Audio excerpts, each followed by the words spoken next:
যখন এক ৯০ বছরের বৃদ্ধ ব্যক্তি লুকিয়ে নিধিবনে ঢুকলেন, এরপর তার সাথে কি ঘটেছিল আজকের ভিডিওটি এই ৯০ বছরের বৃদ্ধ ব্যক্তিকে নিয়ে, যিনি একদিন লুকিয়ে সন্ধ্যার সময় নিধিবনে প্রবেশ করেছিলেন। এই ঘটনাটি ওই ব্যক্তির বাড়ির লোকেরাই সবার সামনে প্রকাশ করেছিলেন। ওই দিন সন্ধ্যার সময় ওই ব্যক্তির সাথে এমন কিছু ঘটেছিল যার ফলে সেখানে উপস্থিত পুরোহিত, স্থানীয় মানুষ সকলেই আশ্চর্য হয়ে গিয়েছিলেন। ভিডিওতে এর আগে সবাই কমেন্ট বক্সে জয় শ্রীকৃষ্ণ লিখতে ভুলবেন না। সকলকে পুরাণ কথা নতুন একটি ভিডিওতে স্বাগত। আজকে আপনারা জানবেন কি হলো যখন এক ৯০ বছরের বৃদ্ধ নিধিবনে ঢুকেছিলেন। সবাই আমাদের চ্যানেল পুরাণ কথা অফিসিয়াল কাইন্ডলি সাবস্ক্রাইব করে নেবেন। আজকের ভিডিওতে যে ব্যক্তির কথা বলা হচ্ছে তিনি মোরাদাবাদের বাসিন্দা, যার নাম হরিওম শুক্লা। এই ব্যক্তির ৩টি সন্তান ছিল, যাদের প্রত্যেকেরই বিবাহ হয়ে গিয়েছিল। হরিওমজি একজন সরকারি কর্মচারী ছিলেন। তিনি যা আয় করতেন তাতে ভালোভাবেই তার সংসার চলে যেত। তিনি তার সন্তানদের ভালোভাবে পড়াশোনা শিখিয়েছিলেন। তার সন্তানেরা প্রত্যেকেই শিক্ষিত এবং সুচাকরে ছিলেন। কিন্তু বিবাহের পর তাদের সাংসারিক পরিস্থিতি বিশেষ ভালো ছিল না। বৌমাদের সঙ্গে হরিওমজির বিশেষ একটা বনিবনা হতো না। বৌমারা একটু বেশি আধুনিক ছিলেন। ঘর সংসারের কাজে তাদের বিশেষ মনোযোগ ছিল না। হরিওমজি এবং তার পত্নী ভগবান শ্রীকৃষ্ণের পরম ভক্ত ছিলেন। সুযোগ এবং সময় পেলেই তারা বৃন্দাবনে চলে যেতেন। ছেলেদের বিবাহের অনেকদিন পরেও যখন তার বাড়ির পরিস্থিতি ঠিক হলো না, বৌমাদের সাথে তার এবং তার পত্নীর বনিবনা আর কোনোভাবেই সম্ভব হচ্ছিল না, তখন শেষ পর্যন্ত তিনি তার স্ত্রীকে নিয়ে বৃন্দাবনে গিয়ে স্থায়ীভাবে বসবাস করার পরিকল্পনা করলেন। যেহেতু তিনি সরকারি চাকরি করতেন, তাই রিটায়ার করার পরে তিনি পেনশন পেতেন, যে কারণে টাকা পয়সার খুব একটা অসুবিধা ছিল না। তিনি তার ছেলেদের ডেকে বৃন্দাবনে যাওয়ার কথা জানালেন। তার এই ইচ্ছেতে ছেলেরা কোনো আপত্তি জানালো না, কারণ তাদের স্ত্রীদের সাথে বাবা মার নিত্য অশান্তিতে তারাও বিরক্ত হয়ে উঠেছিল। হরিওমজি নিজের জীবনের প্রায় শেষ প্রান্তে এসে উপস্থিত হয়েছিলেন।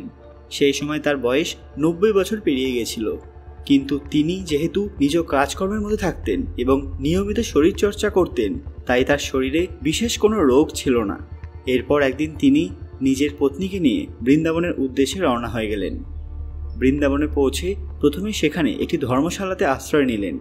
এরপর তিনি নিত্য ভগবান শ্রীকৃষ্ণের ভজন কীর্তন করতে শুরু করলেন। একদিন হরিওমজি বাকে বিহারী মন্দিরের একজন পুরোহিতের কাছে ভগবান শ্রীকৃষ্ণকে তুষ্ট করার মন্ত্র এবং উপায় জিজ্ঞাসা করলেন। তখন ওই পুরোহিত তাকে বললেন যে বৃন্দাবনের প্রতিটি জায়গায় ভগবান শ্রীকৃষ্ণ বিরাজমান, কিন্তু যদি আপনি সাক্ষাৎ ভগবানের দর্শন করতে চান তাহলে আপনাকে নিধিবনে যেতে হবে।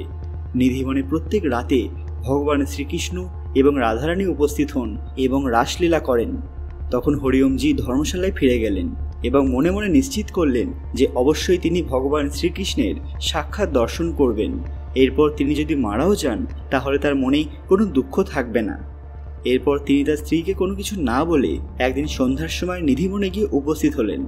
যখন একটু অন্ধকার হলো, তিনি নিধিবনের ভেতর একটি গাছের নিচে লুকিয়ে বসে থাকলেন।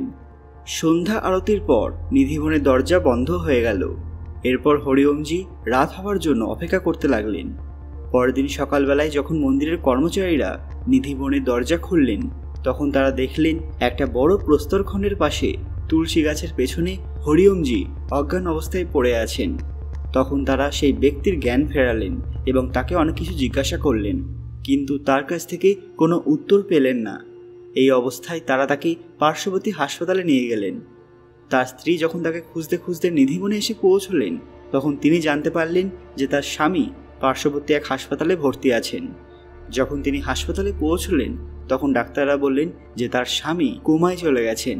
ইনি এমন কিছু দেখেছেন যার ফলে তার মস্তিষ্কে গভীর ছাপ পড়েছে, যার জন্য তার মস্তিষ্কের কার্যক্ষমতা হারিয়ে গেছে। তার পত্নী যখন হরিওমজিকে দেখলেন, তখন তিনি হাসপাতালের বিছানায় শুয়েছিলেন, কিন্তু তার মুখে সুমধুর হাসি তিনি দেখতে পেলেন।